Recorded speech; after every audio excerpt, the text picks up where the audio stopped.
magpasiklab at magpakita ng galing sa kanyang pag-awit mula sa Batangas, Ronel Puena Floreda.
Mula sa Batangas, Romel Venya Florida.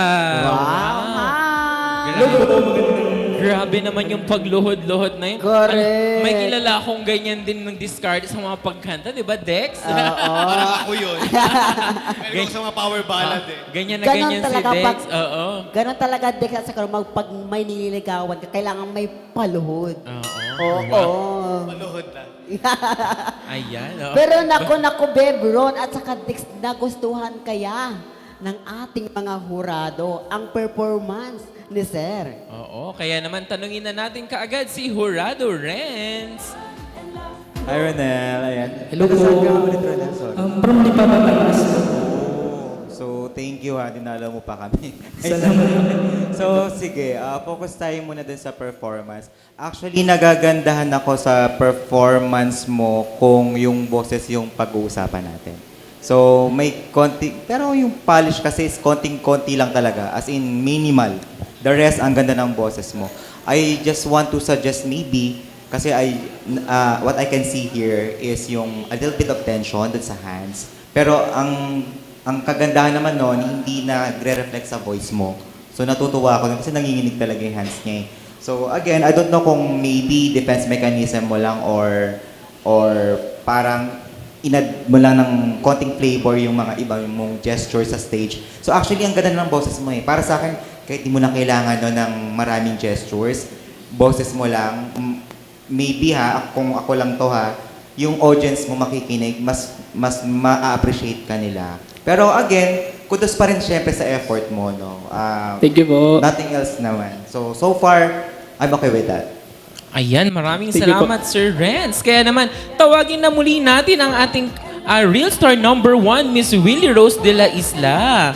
Ayan, at para i-summarize ang kanilang komento at overall, please welcome Jurado Paulo. Ayun. Unahin natin kay Miss Willie Rose po. Ayan. So, kanina nga, ang ganda ng pinakita nyo. Power of your voice. Sobrang galing. Sobrang taas. Range and everything. Wow. Parang pang-finals na eh. Kala mo, hindi pa lang simula. Sa switching naman ng normal voice to falsetto, medyo medyo may error lang ng konti, pero kaya pang i-polish yun. So, tuloy lang tayo, okay? And then, kay Mr. Ronel. Romel po, ayan. So, ako, gustong-gusto ko po yung boses ninyo. I love the control, the emotion, ang linis po sobra. And then, yung consistent po kasi, andun talaga. And then, ang nakita ko lang din po talaga yung kamay ninyo. Normal naman po ma-pressure, normal po kabahan, pero nakuha nyo po. Kuha nyo po. So, Ayan, maraming salamat po sa ating harado. Of course, maraming salamat sa ating dalawang contenders. Sa aming pagbabalik ay malalaman po natin kung sino ang unang makapasok sa ating weekly finals. Sa pagbabalik At babalik yan siya sa Biyernes. Ayan, sa pagbabalik yan, The Real Star ng Fun and Laugh with Ron, Season 2!